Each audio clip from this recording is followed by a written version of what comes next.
ரோகிணி ரோகிணி அத்த, ரோகிணிக்கு இன்னும் மயக்கம் தெரியலையா? மயக்கம் தெளிய ஒரு இன்ஜெக்ஷன் போட்டிருக்காங்க. இன்னும் கொஞ்ச நேரத்துல கண்ணு முழிச்சிருவா. நாங்களும் அதுக்காக தான் வெயிட் பண்ணிட்டு இருக்கோம்.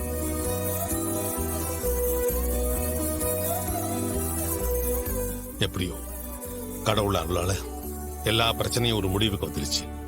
இனிமே ரோகிணிக்கோ அவ குழந்தைக்கோ எந்த ஆபத்து இல்ல.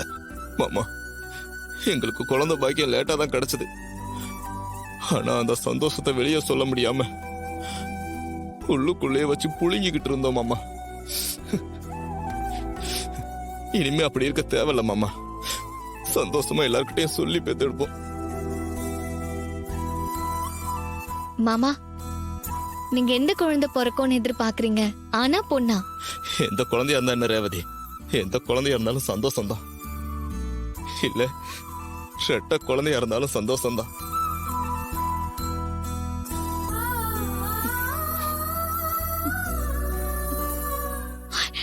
அக்கா கண்ணு முழிச்சிட்டா.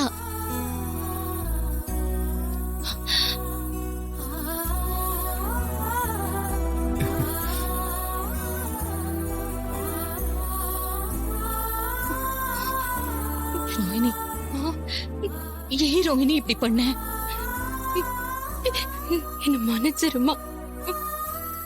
எனக்கு வேற வழி தெரியல. எனக்கு உங்க உயிர் தாமா முக்கியம். அதான் இப்படி ஒரு முடிவு எடுத்த. உன் குழந்தையை விட நான் முக்கியம்னு நினைச்சியா? ஆமாமா, உங்க உயிருக்கு ஆபத்துன்னு தெரிஞ்சதுக்கு அப்புறம் உங்களை எப்படியாவது காப்பாத்தணும்னு மட்டும் தாமா என் மனசுல தோணிட்டே இருந்தது. அதான் மனச கல்லாக்கிக்கிட்டு குழந்தைய வேணான்ற முடிவுக்கு வந்து இப்ப அபார்ஷனம் பண்ணிட்டேன். என் குழந்தைய இப்ப இழந்து தவிக்கிறேம்மா.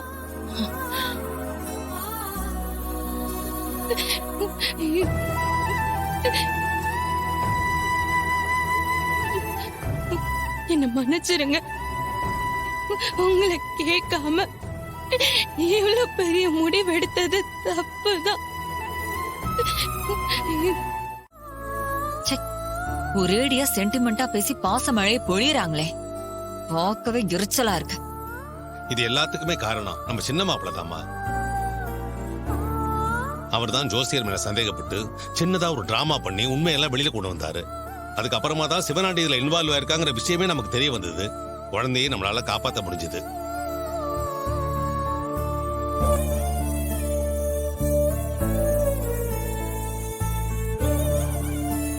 ஆமத்த, சகல இல்லனா நாங்க எங்க குழந்தைய இழந்திருப்போம். இப்படி எல்லாரும் சந்தோஷமா இருந்திருக்க மாட்டோம். இவரை இப்பயாச்சும் புரிஞ்சுக்கோங்க.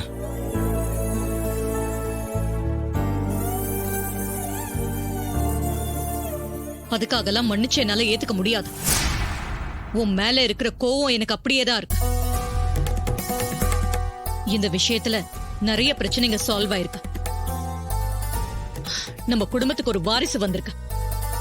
அது வரைக்கும் சந்தோஷம். என்ன ஈஸ்வரி இது?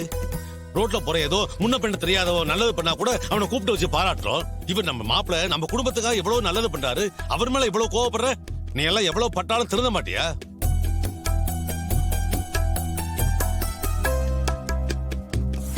சரி மாப்பிள்ள,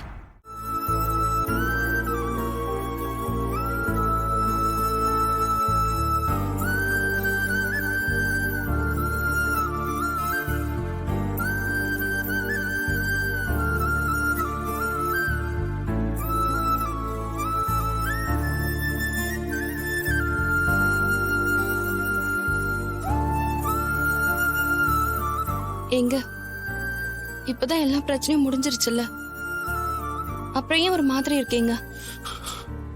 என்கிட்ட கூட சொல்லாம நீ அபார்ஷன் பண்ண போயிட்டல, அதான் என்னால தாங்கிக்க முடியல. சாரிங்க, நான் செஞ்சது தப்புதான். அம்மா மேல இருக்க பாசத்தால நான் அப்படி பண்ணிட்டேன். என்ன மன்னிச்சிருங்க. சரி பரவாயில்ல விடு. என் மனசுல இருந்த வருத்தத்தை சொன்ன, அவ்வளவுதான். இப்பதாங்க சந்தோஷமா இருக்கேன். இவ்ளோ நாளா மனசுல ஒரு பாரம் இருந்துகிட்டே இருந்துச்சு. இப்பதான் மனசு லேசா இருக்கு. நீ சொல்றது உண்மைதான் ரோகு. நீ கர்ப்பமா இருக்கிற விஷயத்தை வெளியே கூட சொல்ல முடியாம எப்போ உங்க அம்மாவுக்கு தெரிஞ்சிருமோன்னு பயந்துகிட்டே இருந்தோம். இப்ப அவங்களுக்கும் தெரிஞ்சு குழந்தையும் ஏத்துக்கிட்டாங்க. இனிமே நாம எந்த பயமும் கவலையும் படாம நிம்மதியா சந்தோஷமா இருக்கலாம். நமக்கு பிறக்க போற குழந்தையும் ஆரோக்கியமா பிறக்கும். கண்டிப்பாங்க. இனிமே எல்லாமே நல்லதாவே நடக்கும். ம்.